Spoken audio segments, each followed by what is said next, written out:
प्रायश्चित का कथन करने के उपरांत व्यवहार प्रायश्चित प्रारंभ होता है। व्यवहार प्रायश्चित स्वरूपम निरूप्यते। व्यवहार प्रायश्चित के स्वरूप को यहाँ पर कहते हैं संवेद निर्वेद युक्ता कृतापराधो मुनिः स्वापराध निराकरणाय यद अनुष्ठानं करोति तत् प्रायश्चित्तम् इति धवला ग्रंथे निर्दिष्टम। व्यवहार प्रायश्चित के स्वरूप को इस प्रकार से कहा है कि संवेद और निर्वेद इन दो भावनाओं से युक्त। संवेद का अर्थ है जिस व्यक्ति के लिए संसार शरीर और भोगों से वैराग हुआ है, और ऐसा निर्वेद और संवेद का अर्थ क्या लिया है? धर्म के फलों में हर्षित होने वाला जो व्यक्ति है, ऐसे व्यक्ति के लिए इसके उनके द्वारा यदि कोई अपराध हुए हैं, वह अपने अपराधों के निराकरण करने के लिए जो अनुष्ठान करता है उसका नाम प्रायश्चित है। यानी संवेद भाव और निर्वेद भाव होना ही चाहिए। वीरसेन महाराज के मत के अनुसार बिना संवेद और निर्वेद भावना के बिना प्रायश्चित नहीं कहा जाता है। बिल्कुल सत्य है। जब तक अपने अपराधों से व्यक्ति के लिए ग्लानि नहीं होगी, जब तक अपराधों से उसको वृत्ति नहीं होगी, तब तक उसका प्रायश्चित कोई सही मायने से संवर वृषा या मोक्ष का कारण नहीं हो सकता है। आवश्यक है कि पहले वो संवेद भावना को बनाए, निर्वेद भावना को बनाए। तो अपन ने जो व्रत लिए हैं, अपने व्रत पर, अपने नियमों पर, अपने संयम पर एक उसको गौरव भाव होना चाहिए, बहुमान होना चाहिए, आनंद होना चाहिए कि हमारे व्रत हैं। और इसके साथ साथ जो अपराध हो रहे हैं, जो गलतियां हो रही हैं, उसके विषय में पश्चाताप भी होना चाहिए। उसके विषय में पश्चाताप होगा तो व्यक्ति पुनः ऐसी गलती नहीं करेगा, वैसे अपराध नहीं करेगा। अन्यथा बहुत सारे ऐसे भी लोग रहते हैं, प्रायश्चित तो लेते जाते हैं लेकिन गलतियां वैसी की वैसी चलती जाती हैं, उसमें कोई परिवर्तन नहीं आता। 2 इंद्रिय जीव खत्म हो गया, 3 इंद्रिय जीव खत्म हो गया, 4 इंद्रिय जीव खत्म हो गया, घास पर पैर पड़ गया। अरे तो एक बार मान सकते, 2 बार मान सकते, कितनी तुम्हारी सावधानता है। यदि तुम्हारे से जीव खत्म हुए तो आपने दूसरी बार कितनी सावधानता रखी है कि अब जीव ना खत्म हो, तीसरी बार कितनी सावधानता रखी कि अब ना खत्म हो। हमको रात्रि में जाना पड़ा, सोच के लिए जाना पड़ा। अब 1 दिन मान सकते, 2 दिन मान सकते, रोज की पद्धति नहीं हो सकती। एक दिन मिस्टेक है, अब पश्चाताप होता है तो व्यक्ति दूसरे दिन संभलता है, सावधान होता है, तीसरे दिन समझता, कुछ ना कुछ तो समय में परिवर्तन लाता है। और पुरुषार्थ करने वाले व्यक्ति, अभ्यास करने वाले व्यक्ति धीरे धीरे उस पद्धति को चेंज कर लेते हैं, संभाल लेते हैं। और लेकिन अपराध पर अपराध होते जाते हैं, गलती पर गलती होती जाती है, प्रायश्चित भी लेते जाते हैं, फिर गलती, फिर प्रायश्चित, फिर गलती, फिर प्रायश्चित। तो आखिर में उस प्रायश्चित से क्या उपलब्धि रही? गर्ज स्नान की तरह हो गया। स्नान किया फिर मिट्टी डाली, फिर स्नान किया फिर मिट्टी डाली, फिर स्नान किया फिर मिट्टी डाली। तो अपने लिए चाहिए कि उन जो कुछ भी अपन से गलती होती है उसमें बदलाव आना चाहिए, उसमें परिवर्तन आना चाहिए, तब प्रायश्चित सही मायना रखता है। दूसरी बात यह है, कुछ ऐसे भी लोग होते हैं कि जो वास्तविकता में अपने दोषों की आलोचना ही नहीं कर पाते हैं, अपनी गलतियों की परिपूर्ण रूप में आलोचना नहीं करते हैं, निवेदन नहीं करते, प्रायश्चित नहीं लेते हैं, वो तो फिर धर्म से बाह्य हैं, ऐसा कहा गया। द्रव्यलिंगी हैं और सम्यक दृष्टि नहीं हो सकते हैं, वे मोक्ष मार्गी नहीं हो सकते हैं, वे सच्चे मार्ग के अनुगामी नहीं हो सकते हैं, जो अपनी गलतियों की आलोचना नहीं करते हैं अथवा अधूरी आलोचना की, आधी गलतियों को छिपा करके रखा, तो ऐसे व्यक्ति प्रायश्चित के कोई अधिकारी नहीं होते हैं। और तो क्या शास्त्रों में कहा वे अवंदनीय कहे जाते हैं। जो कभी गलतियों की अपना प्रायश्चित नहीं लेते हैं, गलतियां छिपा छिपा करके रखते रहते, तो फिर वो वंदनीय भी नहीं होते हैं। उनके लिए अवंदनीय घोषित कर दिया जाता है, ये व्यक्ति अवंदनीय है, संघ से बाह्य रखा कर दिया जाता है। ये व्यक्ति संघ से बाह्य, कोई व्यक्ति उस व्यक्ति की संगति ना करे, अन्यथा वो भी व्यक्ति वैसा का वैसा ही हो जाएगा, उसके अंदर में भी वैसे के वैसे संस्कार उत्पन्न होने लग जाएंगे कि दूसरे भी व्यक्ति भी उसका अनुसरण करेंगे, संगति करेंगे, तो वो भी उनके अंदर में वैसे की वैसी अवस्थाएं आने लग जाएंगी। सम्मान, आदर, मलयोग, आलोचना, प्रायश्चित की पक्ष में प्रमाद रखने लग जाएंगे। तो और दूसरा उन लोगों का फिर किया गया तपस्या, एकासन, उपवास, प्राय जो कुछ भी अपन साधना करते हैं, सब क्या करते हैं, उससे भी कोई भी फायदा नहीं रहेगा, कोई भी उपलब्धि नहीं रहेगी। और आम लोगों के सामने जब ये बातें प्रकट होती हैं कि अमुक व्यक्ति प्रायश्चित नहीं लेते हैं अपनी गलतियों के, तो लोगों की श्रद्धा और विनय भक्ति में भी अंतर आ जाएगा। फिर उनकी श्रद्धा में कहीं तो अपराध पर अपराधी, अब अपराध पर अपराध करते जाएंगे और फिर भी प्रायश्चित नहीं लेंगे, तो उसके प्रति लोगों की श्रद्धा कम हो जाएगी, उसके प्रति विनय भक्ति सम्मान आदि कम हो जाएगा, विश्वास कम हो जाएगा। तो इसलिए अपन को चाहिए कि अपन अपने आप के विषय में, इस विषय में समझें, संवेद भावना को बनाएं और निर्वेद भावना को बनाएं और परिपूर्ण रूपेण प्रायश्चित का पालन करना चाहिए। उत्तम से प्रवचन सार के तीसरे अध्याय की 11वीं 12वीं गाथा में कहा है, वैदम्मी समारथे सेतु समणस्य कायचे धम्मी जायते तस्य गुणो आलोयनं कुर्या क्रिया।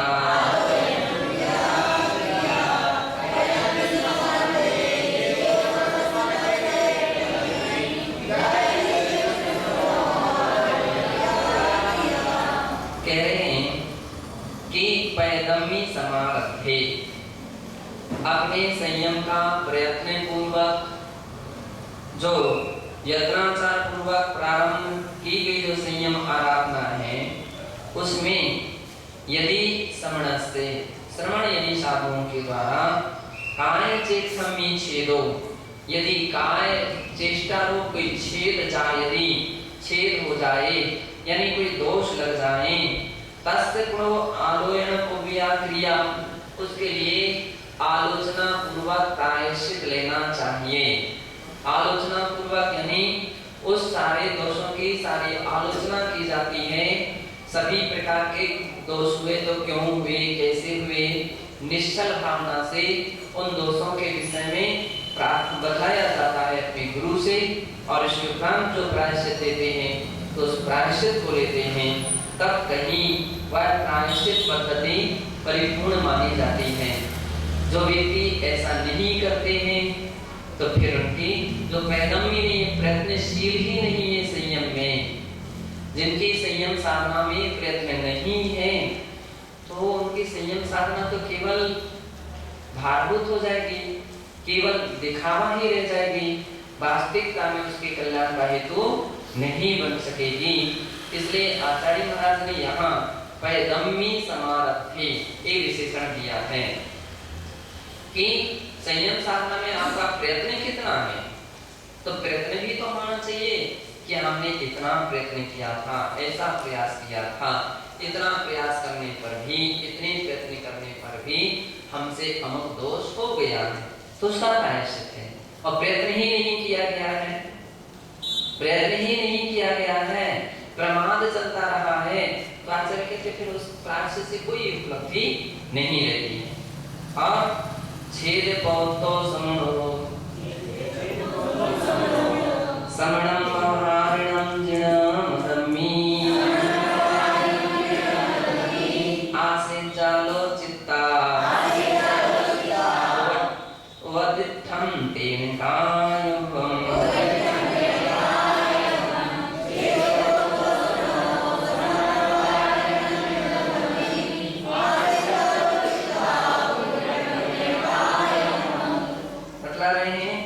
छेद पौतो साधु से छेद हो गया है। अब यहाँ पर क्या विशेषता बता रहे हैं, कैसा छेद हुआ है, तो मतलब है अंतरम उपयोग रूप सामान्य का छेद हुआ है। भाव उसके बिगड़ गए हैं, भाव उसके कहीं गलत हो गए हैं।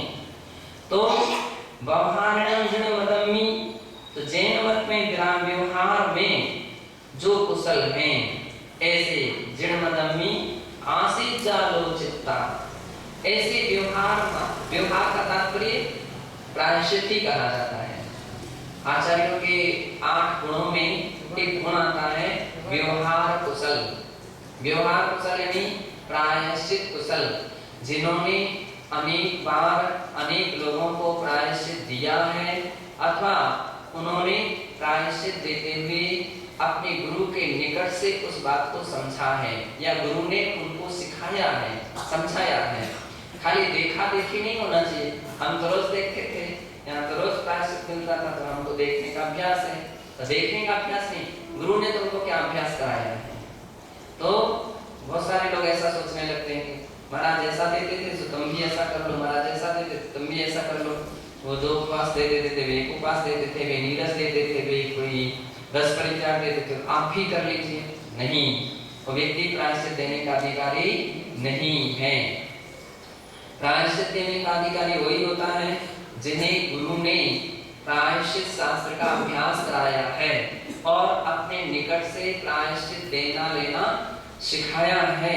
ऐसे व्यक्तियों के लिए भी प्रायश्चित देने का अधिकार दिया जाता है, तो उनसे ही प्रायश्चित लेना चाहिए। अन्य चलते फिरते किसी भी व्यक्ति से प्रायश्चित नहीं लेना चाहिए और ना अन्य किसी व्यक्ति से अपने दोषों की आलोचना करना चाहिए। चाहे जो व्यक्ति अपनी अपनी गलतियों को सुनाता रहता है, चाहे जिसको सुनाता रहता हो, चाहे जो व्यक्ति सुनने के लिए भी तैयार रहते हैं, सुनते रहते हैं, नहीं, हर व्यक्ति को ना सुनना चाहिए ना सुनाना चाहिए। केवल गुरु के लिए सुनाना चाहिए और गुरु को भी सुनना चाहिए और किसी को नहीं सुनना चाहिए। तो इसलिए क्या होता है कि अगर अंतरंग उपयोग रूप सामान्य भंग हुआ तो मुनि जैन मत में व्यवहार कुशल प्रायश्चित आदि देने में सुविदित किसी महामुनि के पास जाकर अपने दोषों की आलोचना करे और उनके द्वारा बताए हुए जो कर्तव्य हैं यानी प्रायश्चित आदि हैं उसको उपदिष्टम तेन कार्यक्रम, जो उन्होंने उपदिष्ट किया है, जो उन्होंने कहा है, उसे पालन करना चाहिए और वो भी निस्संदेह पालन करना चाहिए। अगर वो व्यक्ति संदेह रखता है इससे हमारे कर्म का प्रचारण होगा कि नहीं होगा, ये अधिक है अथवा ये कम है, अब हमको अधिक हो रहा है तो किसी दूसरे आचार्य से भी हम परामर्श ले लें, यदि कम हो रहा है तो भी हम पूछ लें, अपन जो बताएंगे उतना पालन कर लेंगे, तो वो लिया गया प्रायश्चित भी प्रायश्चित नहीं कहलाएगा। क्योंकि बहुजन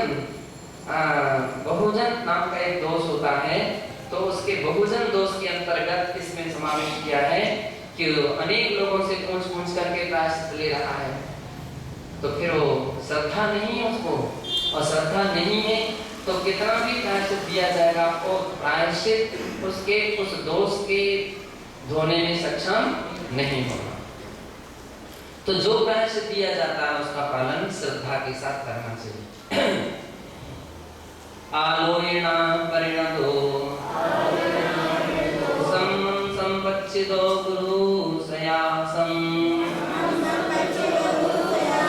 यदि आयरियो अमुहो हविज आहोई।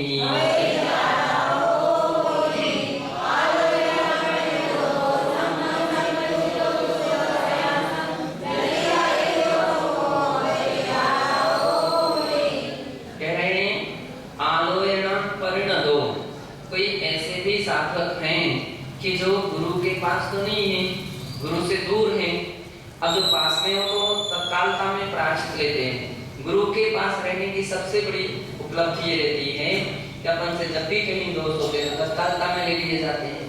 अब जो गुरु से दूर रहते हैं तो उसके लिए तो उनके पास तक पहुंचना होता है। पत्र की जो परंपरा है ये वास्तविकता में उत्तम मार्ग तो नहीं है, ये मध्यम या जघन्य मार्ग है। पुराने काल में पत्रों के द्वारा प्रायश्चित की परंपरा नहीं थी। व्यक्ति शिष्य स्वयं जाता था और स्वयं जाकर के अपनी सारी बातों को अपने गुरु से सुनाता था, अपने गुरु से कहता था, आलोचना करता था, फिर जो भी प्रायश्चित देते थे उसका वो शिष्य पालन करता था। तो कोई ऐसा शिष्य है जो गुरु से दूर है और वो प्रायश्चित लेने की भावना से अपने गुरु के पास पहुंच रहा है और बीच में ही सम्मम संपिच्छतो गुरु सयासम, यदि गुरु के पास वो जा रहा है और जाते जाते यदि उसकी मृत्यु हो गई, क्या हो गई है? मृत्यु हो गई है, समाधि हो गई है, तब पास जाने को चला है। अब बीच में कहीं उसकी यदि आचार्य बोलने में असमर्थ हो, बोलने में उनके पास जाने में यदि वो असमर्थ हुआ है अथवा समाधि हो गई है, ऐसी परिस्थिति में वो जाने वाला शिष्य आराधक ही कहा जाता है। क्यों? क्योंकि उसकी भावना में कोई गलत नहीं था, उसका मन कहीं गलत नहीं था, उसका मन विशुद्ध था, कोई छल कपट उसके मन में नहीं थे, किसी भी प्रकार की मायाचारी उसके अंदर में नहीं थी।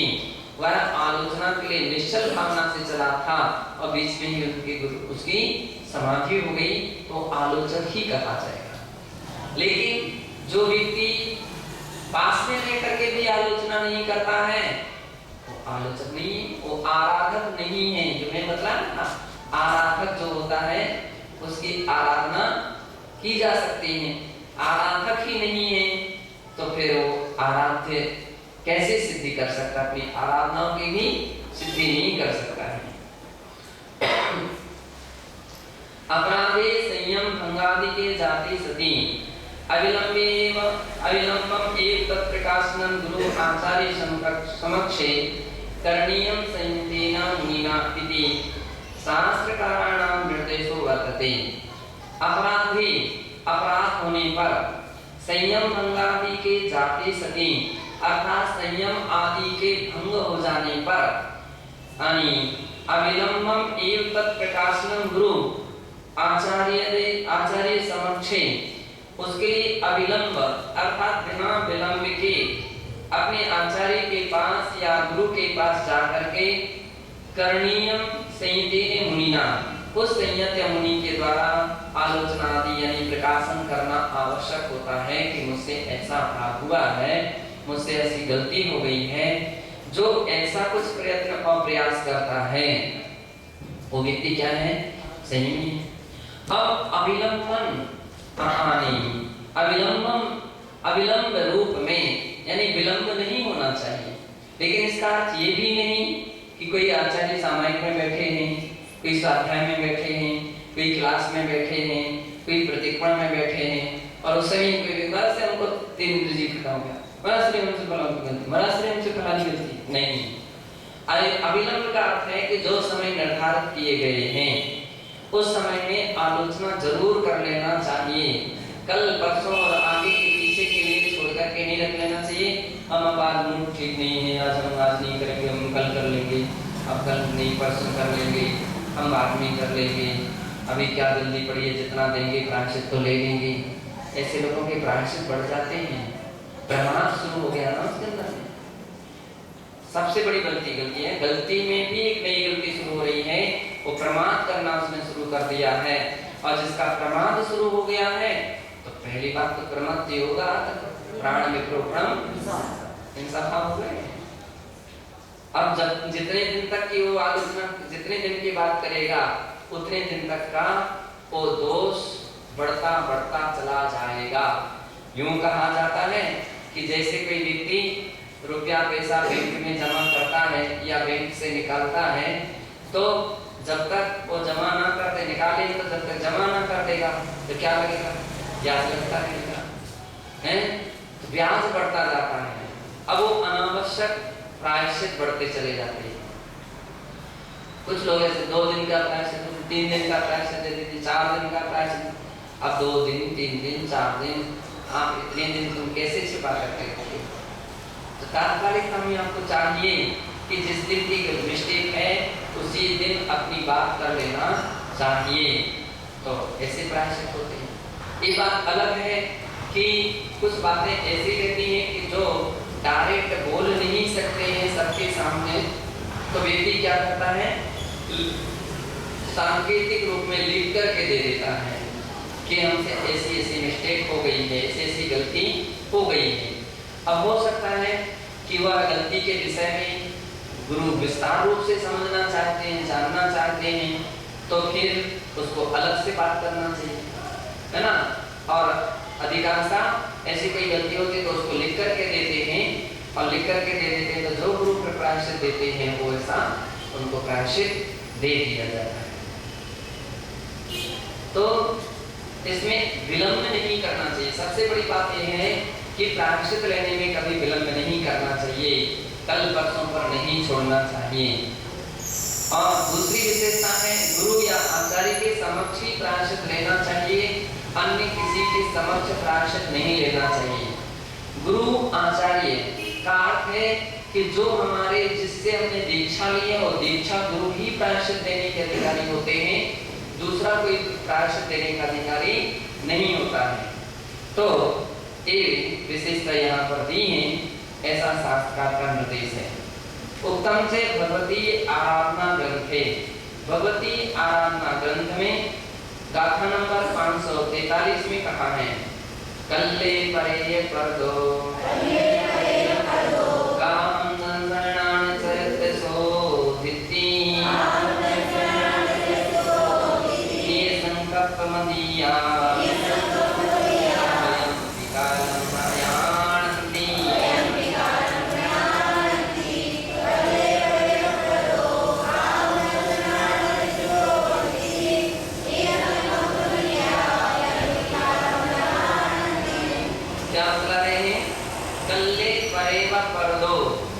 कल या परसों या नरसों काहम दर्शनान चरित्र शोधनति, मैं अपने दर्शन ज्ञान चारित्र में लगे हुए दोषों का शोधन करूंगा।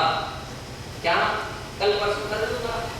ऐसा यदि कोई व्यक्ति किसी संकल्पम मदीया, यदि ऐसा मन में संकल्प लेता है, मन में विचार कर लेता है, तो समझना चाहिए गयम भी कालम न जानती, और व्यक्ति अपनी गए हुए काल को या मृत्यु काल को नहीं जानता है, आयु काल को नहीं जानता है कि अगले क्षण में मेरी आयु रहेगी क्या, कोई भरोसा है कि कल मैं रह सकूंगा कि परसों रह सकूंगा, वो नहीं जानता।